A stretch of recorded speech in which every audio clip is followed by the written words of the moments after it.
Hello everyone, I hope आप सभी लोग बहुत अच्छे होंगे। मेरा नाम अभिषेक कुमार त्रिपाठी, आपका सभी का स्वागत करता हूं। मैं चैनल, इसका नाम है लर्निंग 5 में।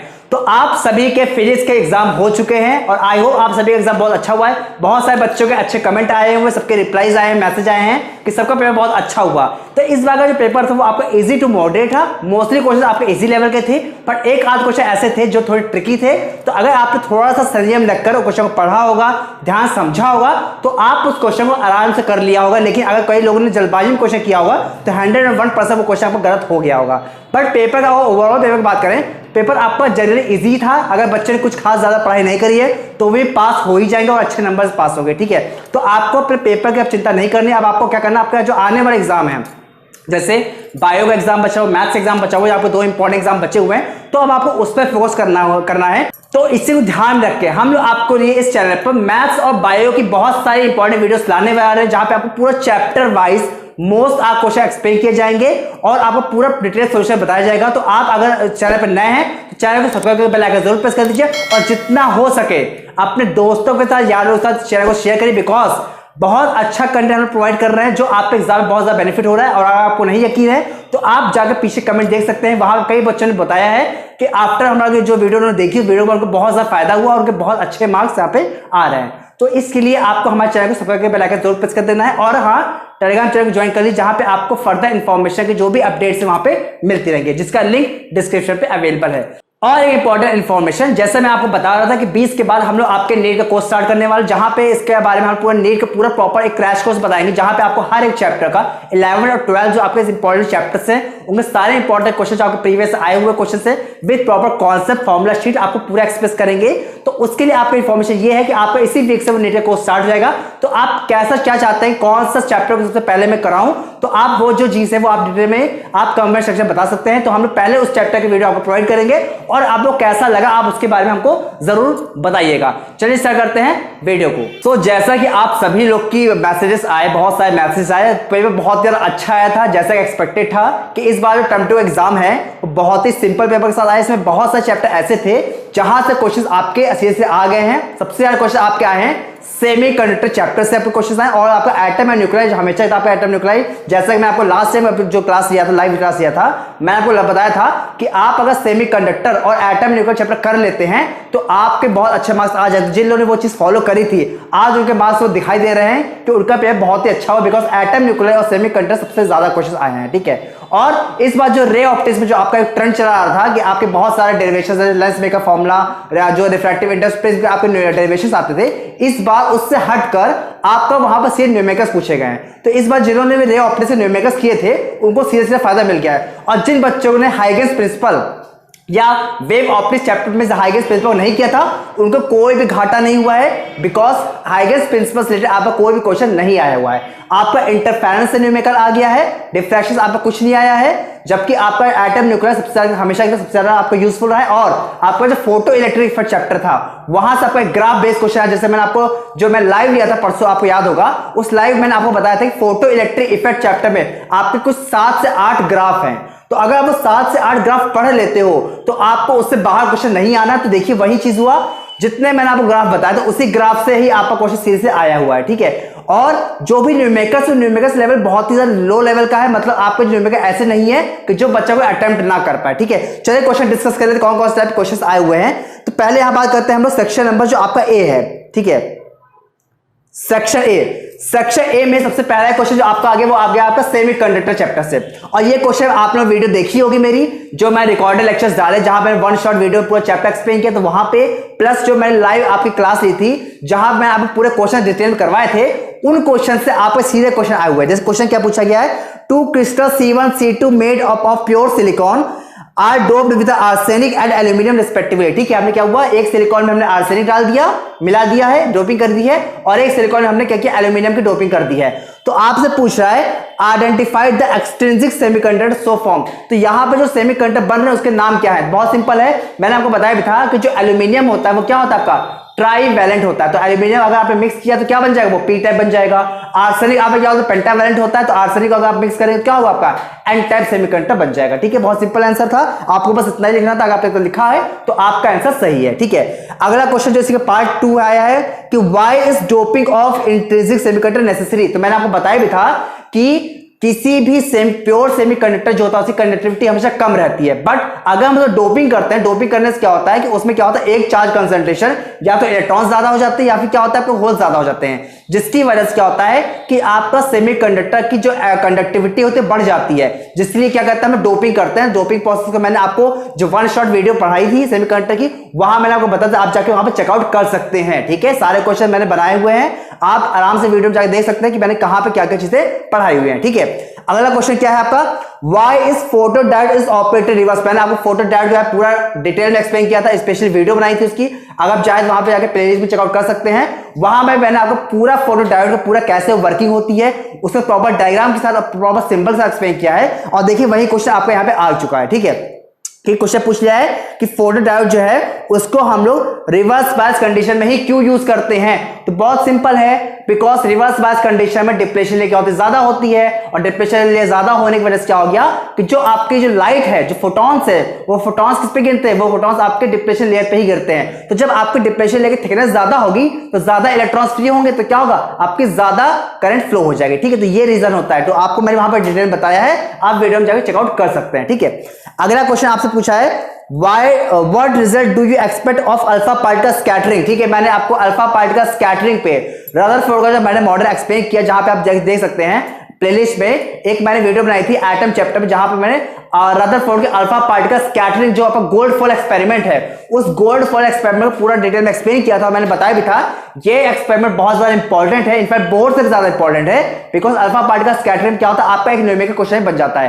तो आपको देखिए वही क्वेश्चन आपको सीधे पूछा गया है, तो आप वहां पर जाकर चेकआउट कर सकते हैं। ठीक है, इसके बाद क्वेश्चन आपको पूछा गया है why it is the frequency and not the intensity of light source that determines whether emission of photoelectrons will occur or not। explains, बहुत सिंपल है। देखिए जो आपका फोटो नंबर ऑफ इलेक्ट्रॉन्स होते हैं, क्या होता है कि जो आपको फोटो इलेक्ट्रिक इफेक्ट मैंने चीज बताई भी थी, ग्राफ में बताया था कि जब जो आपका इंटेंसिटी होती है, इंटेंसिटी पे डिपेंड करता है नंबर ऑफ इलेक्ट्रॉन्स, मतलब जितनी ज्यादा इंटेंसिटी की लाइट होगी उतने ज्यादा नंबर ऑफ इलेक्ट्रॉन्स फ्री होंगे, और जितने ज्यादा नंबर ऑफ इलेक्ट्रॉन्स फ्री होंगे उतनी ज्यादा करंट फ्लो होगी। तो इसका मतलब क्या हो गया, जो फोटो करंट है वो किस पर डिपेंड कर रही है, वो डिपेंड कर रही है इंटेंसिटी पर, जबकि फ्रीक्वेंसी पर केवल आपकी kinetic energy of electrons depend करती है। मैंने आपको जो परसों जो लाइव क्लास ली थी, वहां पे लाइव क्लास में जब मैंने आपको ग्राफ समझाया था, वहां मैंने चीज बताई थी, कई बार बताई थी कि फ्रीक्वेंसी जो होती है उसके साथ सिर्फ काइनेटिक एनर्जी चेंज होती है, जबकि इंटेंसिटी के साथ क्या होता है, आपके नंबर ऑफ इलेक्ट्रॉन्स चेंज होते हैं और इससे आपकी फोटो करंट भी चेंज होती है। और वही क्वेश्चन आपको एग्जैक्टली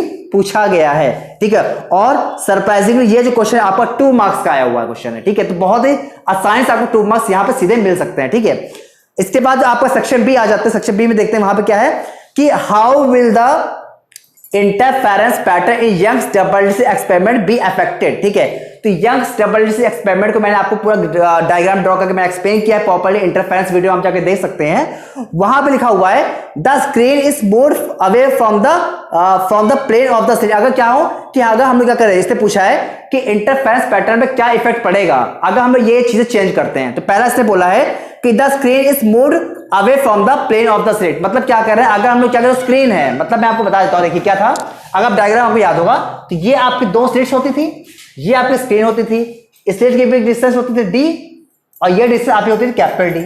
ठीक है, ये होता था आपका।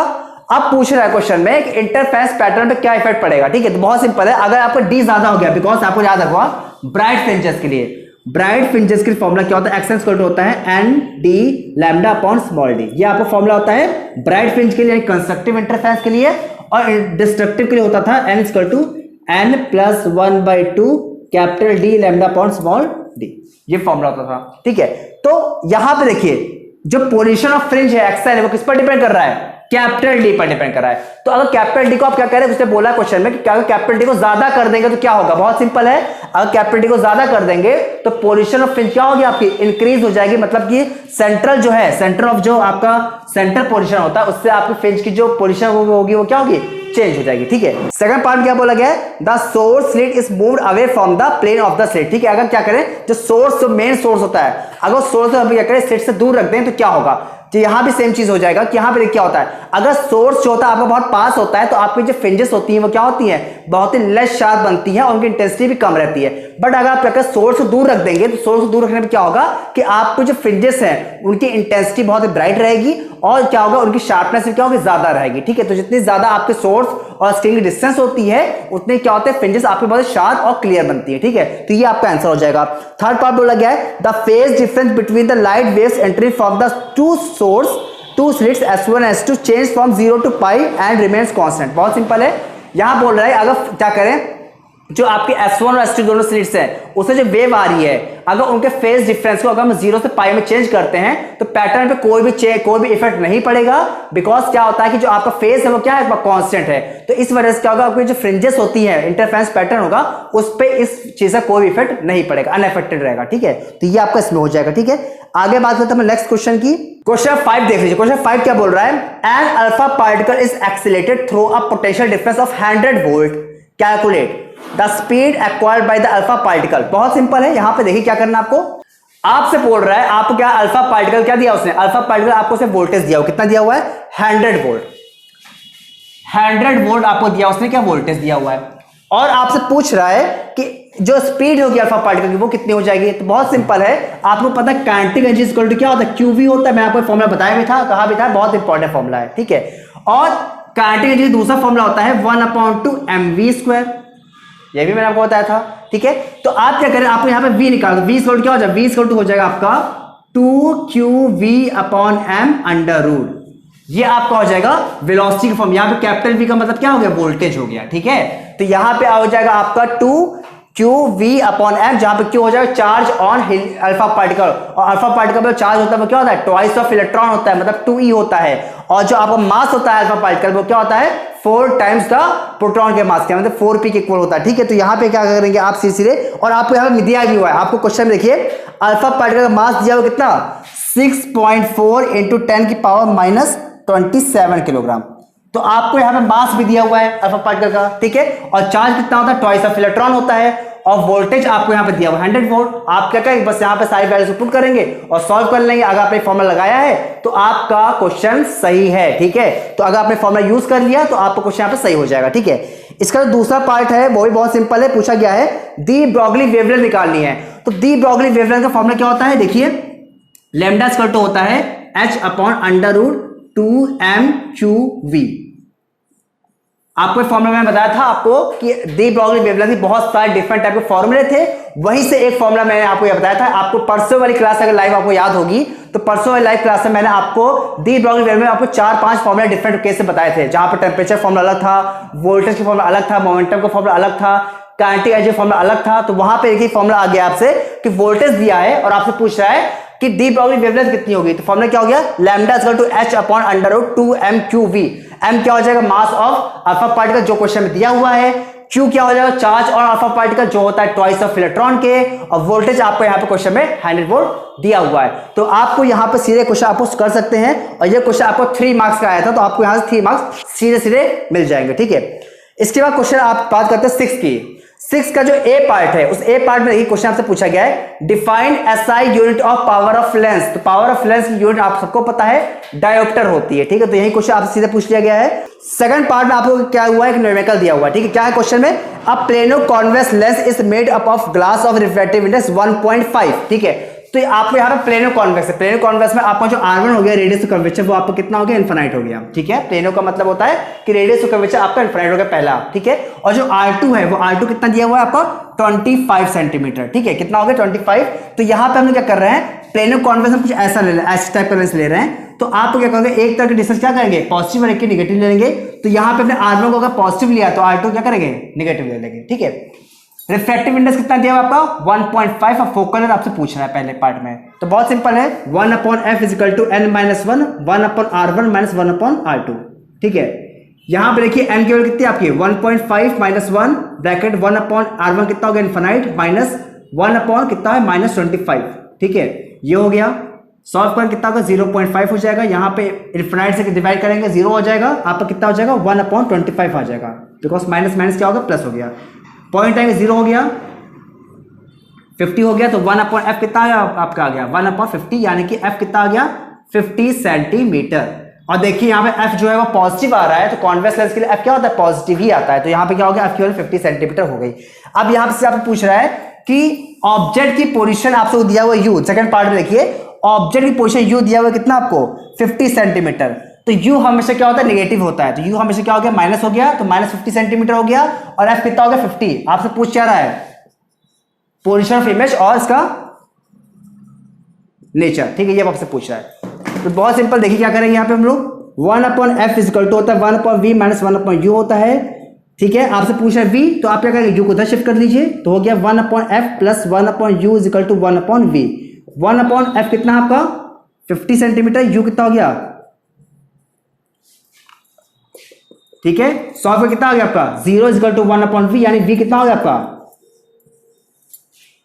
इनफाइनाइट हो गया। इसका मतलब क्या हो गया कि v जो है आपका इनफाइनाइट, यानी कि आपका जो ऑब्जेक्ट है कहां पे रखी है, फोकल लेंथ पे रखी है। तो जब आपको पता है कि जब कोई भी लेंस पर ऑब्जेक्ट की पोजीशन अगर फोकल लेंथ पे होती है तो इमेज कहां बनती है, हमेशा इनफाइनाइट बनती है। तो इस तरह से आपकी जो इमेज होगी कहां बनेगी, इनफाइनाइट बनेगी। और कॉन्वेक्स लेंस है तो कॉन्वेक्स लेंस से इमेज हमेशा रियल, इन्वर्टेड और हाईली मैग्नीफाइड बन जाएगी। तो इस तरह से आपका आंसर क्या हो जाएगा, वे आपका इनफाइनाइट आएगा और एफ आपका आ जाएगा 50 सेंटीमीटर, ठीक है। तो इस तरह से आप इस क्वेश्चन को कर लिया है, तो आपका क्वेश्चन सही है। सो अगला क्वेश्चन जो आपका है, इसमें बहुत लोग कंफ्यूज हो चुके होंगे। इसका देखिए क्वेश्चन का एक्चुअली बोला गया है, इसमें आपको एक क्वेश्चन आपका एनसीईआरटी में इंटरफेरेंस पैटर्न से दिया हुआ है, बट यहां पे क्वेश्चन आपको थोड़ा ट्विस्ट कर दिया। क्वेश्चन ये क्या बोला गया, अ स्लिट ऑफ विथ 0.6 मिलीमीटर, मतलब यहाँ पे एक सिंगल स्लिट है। पहली चीज तो यहाँ पे ये देखिए क्वेश्चन में कि यहाँ पे सिंगल स्लिट है, ठीक है। और बोला illuminated by a beam of consisted two wavelength 600 nanometer और 480 नैनोमीटर, द डिफ्रैक्शन पैटर्न और observe on a screen 1 meter from the slit. यहाँ पे क्या बोला है, डिफ्रैक्शन पैटर्न ऑब्टेन हो रहा है, ठीक है। तो यहाँ पे जो आपका एनसीईआरटी में क्वेश्चन दिया हुआ वो आपको क्या इंटरफेरेंस पैटर्न में दिया था, बट यहाँ पे क्वेश्चन क्या बोला है, उसने डिफ्रैक्शन पैटर्न दे दिया है। तो आपको यहाँ पे डिफ्रैक्शन पैटर्न का फॉर्मूला यूज करना है, और आपको जिस पता है कि डिफ्रैक्शन का फॉर्मूला जो है इंटरफेरेंस का जस्ट अपोजिट होता है, ठीक है। तो यहाँ पे जो आपसे पहला पार्ट पूछ रहा है, the distance of the second bright fringe from the central maxima pertaining of light of 600 nanometre. तो आपसे पूछा है सेकंड ब्राइट फ्रिंज की पोजीशन क्या होगी। देखिए यहाँ पे क्वेश्चन, अब आपको यहाँ पे देखना है कि जैसे इंटरफेरेंस में क्या फॉर्मूला होता है, इंटरफेरेंस में होता है एक्स एन इक्वल टू होता है n D lambda upon small d. ये होता है इंटरफेरेंस में ब्राइट के लिए, जबकि आपका डिफ्रैक्शन में किसके लिए हो जाएगा, डार्क के लिए। तो फॉर्मूला उल्टा हो जाता है। तो यानी कि डिफ्रैक्शन की बात करें, डिफ्रैक्शन में फॉर्मूला किसके लिए हो गया आपका, डार्क के लिए। और आपको जो इसके लिए फॉर्मूला हो जाएगा एक्स एन इक्वल टू हो जाएगा, क्या हो जाएगा आपका n plus 1/2 capital D lambda upon small d. ये किसके लिए हो जाएगा, ये हो जाएगा आपका ब्राइट के लिए हो जाएगा, ठीक है। जबकि इंटरफेरेंस किसके लिए होता है, डार्क के लिए होता है, ठीक है। तो आपको ये फॉर्मूला यूज करना है। तो कई बच्चों ने अगर इंटरफेरेंस के पैटर्न समझ लिया होगा, तो इंटरफेरेंस में कोई इन्होंने फॉर्मूला यूज कर लिया होगा, तो आपका गलत हो जाएगा क्वेश्चन, ठीक है। तो आपको यहाँ पे ये फॉर्मूला यूज करना था, मतलब कि डिफ्रैक्शन का फॉर्मूला यूज करना था। तो आपको सपोज दिया हुआ है, आपसे क्या पूछ रहा है, आपसे पूछ रहा है कि थर्ड ब्राइट फील्ड, जहां पे क्या करना आपको एंड क्या करेंगे आप 3 पुट कर देंगे, ठीक है, थर्ड पुट कर देंगे। और आपसे वेवलेंथ लैम्डा कितना आपका, लैम्डा आपका दिया हुआ कितना 600 नैनोमीटर, जिसको बोलते हैं 600 इंटू 10 की पावर माइनस 9 मीटर, ठीक है। वेवलेंथ दिया हुआ है, ठीक है। और कैपिटल डी कितना है, कैपिटल डी आपको क्वेश्चन दिया 1 मीटर, कैपिटल डी आपका 1 मीटर था। और स्मॉल डी जो आपका थिकनेस ऑफ स्लिट होती है वो आपको क्वेश्चन दिया वो 0.6 मिलीमीटर, यानी कि 0.6 इंटू 10 की पावर माइनस 3 मीटर। तो आपको क्या करना, बस सारी वैल्यू सब क्वेश्चन दी थी, आपको वैल्यू पुट करनी, तो आपको यहां पर सॉल्व करके आंसर आ जाता है, ठीक है। तो ये आपका यहां पे फॉर्मूला हो जाएगा पहला पार्ट, ठीक है। आप चेक कर लीजिएगा इसको। सेकंड पार्ट बोला गया the least distance from the central maxima at which bright fringes due to both the wavelength coincide, ठीक है। तो यहां पे आपको दो वेवलेंथ दी हुई, एक ये दी हुई थी 600 नैनोमीटर और एक वेवलेंथ थी यहां पे कितनी 480 नैनोमीटर, ठीक है। आपसे बोल रहा है किस लीस्ट डिस्टेंस पे दोनों फ्रिंजेस क्या कोइंसाइड करेंगे, ठीक है। तो यहां पे क्या करना था आपको, दो यहां पे आपको ये जो फॉर्मूला था आपका ब्राइट फ्रिंज का, ये आप क्या करना, दो डिफरेंट वेवलेंथ के यूज करना था और दोनों क्या करना, इक्वल करना था। मतलब मान लीजिए आपने क्या हुआ, इसी फॉर्मूले देखिए आपने पहले किससे यूज किया, आपने इसी फॉर्मूले को पहले एन की वैल्यू आपने देखिए, यहां पे अगर आपने एन लिया हुआ है, ठीक है, तो इसको सॉल्व करते क्या बन जाएगा 2n + 1 D lambda upon 2d, ये फॉर्मूला बन गया आपका, ठीक है। अब यहां पे एक आपने n के लिखा हुआ है फर्स्ट वेवलेंथ के लिए, तो उसे क्या करें आप n - 1 यूज कर लेंगे, ठीक है। एक वेवलेंथ के लिए से हमने मान लिया 600 नैनोमीटर के लिए आप यहाँ पे n यूज कर लेंगे। तो आप क्या करेंगे, जब 480 की वैल्यू पुट करेंगे लैम्डा जहाँ पे, तो वहां पे क्या करेंगे n-1 पुट कर लेंगे, ठीक है। और फिर दोनों के जो आपका एक्शन आया है उसको आप इक्वेट कर देंगे। तो इक्वेट करने पे क्या होगा, आपको जो डी कैपिटल डी और स्मॉल डी है वो क्या होगा, कैंसिल आउट हो जाएगा। तो आपको यहां से इक्वेट करने आपको n की वैल्यू मिल जाएगी, और उस n की वैल्यू को आप क्या करेंगे, या तो आप इस इक्वेशन पुट कर देंगे या तो आप जो दूसरी क्वेश्चन वहां पुट कर देंगे, तो आपको यहाँ पर जो एक्शन है, पोजीशन है, वो आपको मिल जाएगी, ठीक है। तो इस क्वेश्चन में आपको क्या करना था कि दोनों वेवलेंथ्स के लिए आपको एक्शन निकालना था, और एक्शन में एक जगह पे आपने n यूज कर लिया और जगह पे आपने n-1 यूज किया, फिर दोनों को आपको इक्वेट करके n की वैल्यू निकाल लेनी थी, और जो n की वैल्यू निकालने के बाद आपको क्या करना था, इसको पुट करना था और आपका आंसर यहाँ पे आ जाता, ठीक है। तो आप इस क्वेश्चन को जरूर कर लीजिए। अगर फिर भी कोई डाउट होता है तो आप कमेंट सेक्शन में जरूर बताइएगा, तो मैं आपको उसका सॉल्यूशन भी प्रोवाइड कर दूंगा, ठीक है।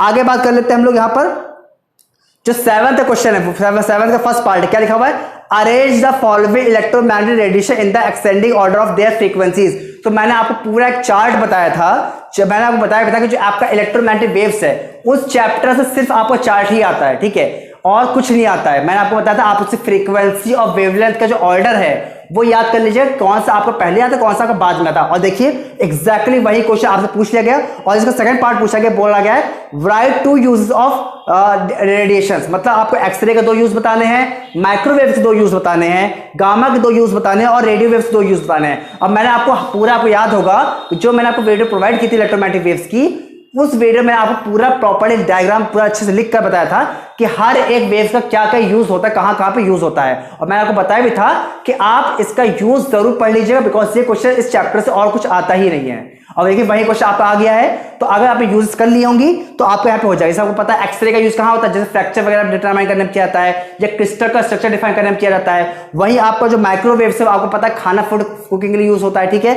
आपका गामा रेस होती है, गामा रेस से क्या करते हैं हम लोग, सिंपली वहां पर जो आपके कैंसर सेल्स है उसको डिस्ट्रॉय करने में यूज किया जाता है, ठीक है। रेडियो वेव्स का यूज हम लोग कम्युनिकेशन के लिए करते हैं, आपको चीज पता ही है। तो ऐसे मैंने आपको हर एक वेव का आपको प्रॉपर्ली एक्सप्लेन किया था, आप जाके प्लेलिस्ट में वो वीडियो चेकआउट कर सकते हैं, ठीक है।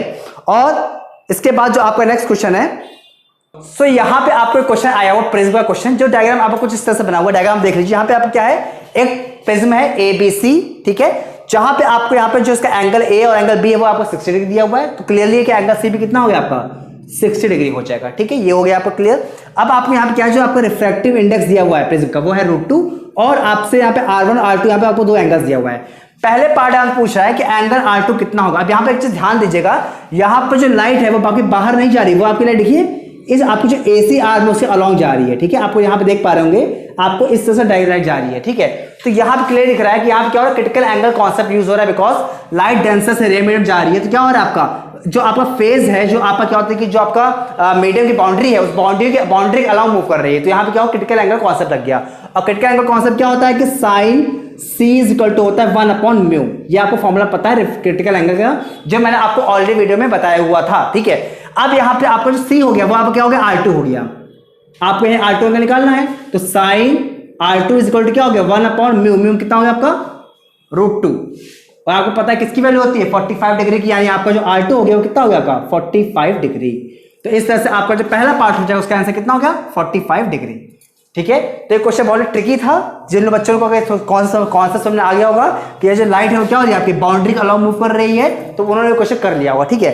सेकंड पार्ट जो है वो बहुत सिंपल, उसमें आपसे पूछ रहा है the angle of deviation for this prism. आपसे बोल रहा है कि एंगल ऑफ डेविएशन क्या है, एंगल ऑफ मिनिमम डेविएशन, आपसे एंगल ऑफ मिनिमम डेविएशन पूछ रहा है, ठीक है। तो आपको पता है म्यू = होता है sine A + del m/2 upon sine A/2। आपको ये फॉर्मूला यूज करना है, ठीक है। म्यू कितना आपका √2 है, साइन ऐसे रहेगा, A कितना आपका 60, del m आपको पता नहीं है, ये आपको निकालना है अपॉन 2 अपॉन साइन A/2 कितना हो गया आपका साइन 30 डिग्री।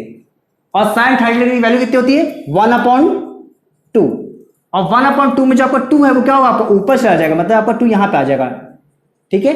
तो अगर सिंप्लीफाइड करते हैं क्या हो जाएगा आपका √2, ये आपका डिवाइड में आएगा, और ये हो जाएगा साइन A + del m/2, ठीक है। अब आपको √2.2 है, अगर आप उसके कॉन्जुगेट से मल्टीप्लाई करते हैं, कॉन्जुगेट से मल्टीप्लाई करने पे मतलब क्या होगा, ऊपर नीचे दोनों तरफ √2 से मल्टीप्लाई कर देंगे, तो आपको सॉल्व करने पे वैल्यू आ गई 1/√2 आ जाएगी। और 1/√2 जो वैल्यू होती है किसकी होती है, 1/√2 आपकी वैल्यू होती है sin 45 डिग्री की। तो यहां पे जाएगा sin 45 degree, sine sine cancel हो गया तो आपका क्या हो गया 45 डिग्री इज इक्वल टू हो जाएगा a plus del m by 2 multiply हुआ कितना हो गया 90 is equal to a plus del m, यानी आपका a कितना आपका 60, तो आप 60 को उधर भेजेंगे तो आपका डेल एम कितना हो जाएगा, आपका डेल एम हो जाएगा 90 माइनस 60 विच इज 30 डिग्री। तो इस तरह से आपका ये क्वेश्चन हो जाएगा। तो क्वेश्चन बहुत सिंपल था, तो आई होप आपको क्वेश्चन समझ में आ गया होगा। ठीक है, आगे देख बात करते हैं नेक्स्ट क्वेश्चन की। तो आपका जो नेक्स्ट क्वेश्चन है वो नेक्स्ट क्वेश्चन देखिए, यहां पे बोला है use Bohr's postulate to prove the radius of nth orbit of hydrogen atom is proportional to n square. मतलब क्या करना आपको, रेडियस ऑफ nth ऑर्बिट निकालनी जो क्या है प्रोपोर्शनल टू n स्क्वायर होती है, ये आपको प्रूव करना है बोर के मॉडल में। तो मैंने आपको इससे प्रॉपर डेरिवेशन करवाया था, आपको याद होगा एटम चैप्टर में जो वन शॉट वीडियो थी, वन शॉट वीडियो में मैंने आपको बहुत सारे इंपॉर्टेंट डेरिवेशन करवाए थे। उसी में डेरिवेशन आपका था कि रेडियस ऑफ ऑर्बिट निकालते हैं हम लोग किसका, बोर मॉडल का यूज करके।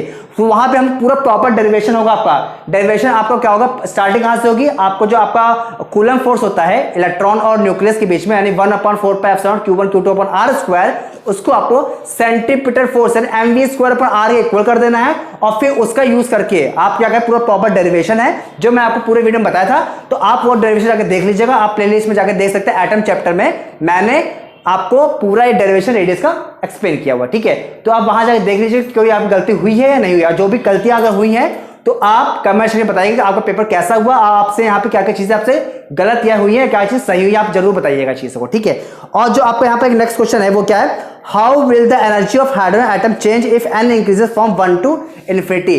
तो जैसे क्या होगा, आपका n केवल 1 से इन्फिनिटी तक जाएगी तो आपकी एनर्जी कैसे चेंज होगी, आपको ये बताना है। तो इस क्वेश्चन में आपको क्या करना है, देखिए बहुत सिंपल है, आपसे बोल रहा है कि n इक्वल टू 1 से इन्फिनिटी तक गए तो उस केस में आपकी जो एनर्जी है वो कैसे चेंज होगी। तो आपको पता है कि जो आपको फॉर्मूला पता होगा क्या होता है कि आपका हाइड्रोजन स्पेक्ट्रा का क्या होता है, En इक्वल टू होता है -13.6 n²। ठीक, ये होता है फॉर्मूला।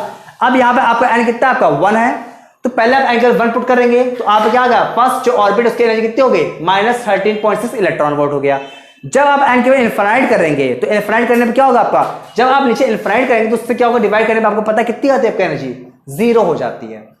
इसका मतलब क्या हो गया कि जैसे क्या करेंगे आप वन ऑर्बिट से इन्फिनाइट ऑर्बिट आप शिफ्ट होंगे, वैसे क्या होगा आपकी एनर्जी होगी इंक्रीज करेगी, बिकॉज पहले नेगेटिव थी बाद में कितने हो गई 0 हो गई। इसका मतलब जो एनर्जी वो क्या हो रही है, इंक्रीज कर रही है, जैसे से हम लोग n की वैल्यू को इंक्रीज कर रहे हैं। तो आपको यही चीज यहाँ पे एक्सप्लेन करना था। ठीक है, ये आपको क्वेश्चन 9 हो गया। क्वेश्चन 10 देख लेते हैं।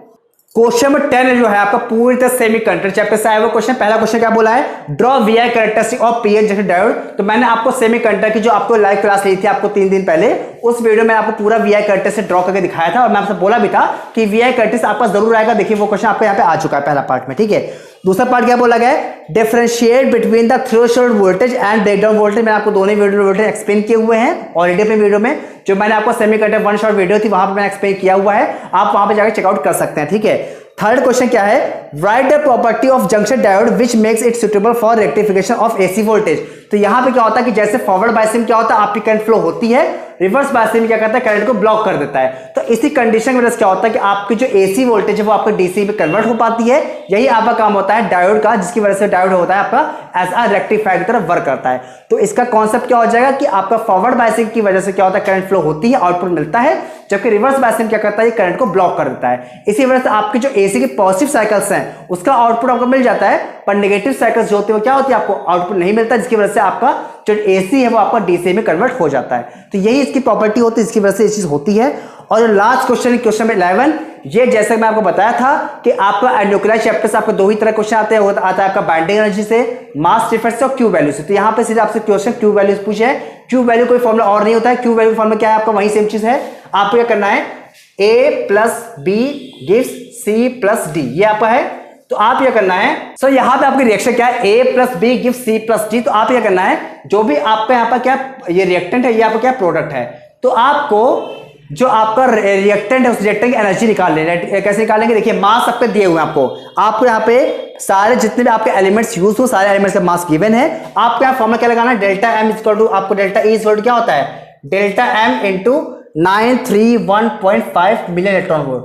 आपको याद होगा मैंने आपको फॉर्मूला बताया भी था आपको लास्ट वीडियो में। ठीक है, तो आपको इस फॉर्मूले का यूज करना है। इस फॉर्मूला यूज करके क्या करना है, आपको पहले आपको रिएक्टेंट का एनर्जी निकाल लेनी है, और उसके बाद आपको प्रोडक्ट की रिएक्ट एनर्जी निकाल लेनी है, फिर दोनों क्या करना है, माइनस कर देना, मतलब रिएक्टेंट माइनस प्रोडक्ट कर देंगे तो आपको यहां से क्यू वैल्यू मिल जाएगी। तो इस तरह से आपका ये क्वेश्चन यहाँ पे हो जाएगा, ठीक है। और जो केस स्टडी क्वेश्चन है वो हमेशा तो बहुत सिंपल आया हुआ है, ये आपका एनसीईआरटी का क्वेश्चन आया हुआ है, जहां पे आपसे जो लाइट है वो वाटर से एयर की तरफ ट्रेवल कर रही है, तो आपको उससे रिलेटेड क्वेश्चन से तो आपको सारे क्वेश्चन कर लिए होंगे। लेकिन अगर केस स्टडी क्वेश्चन कोई भी डाउट अगर रहता है तो आप बता दीजिएगा, तो मैं उसके आपको सॉल्यूशन प्रोवाइड कर दूंगा, ठीक है। तो फिलहाल अभी के लिए हमारे इस पेपर सॉल्यूशन सिर्फ इतना ही।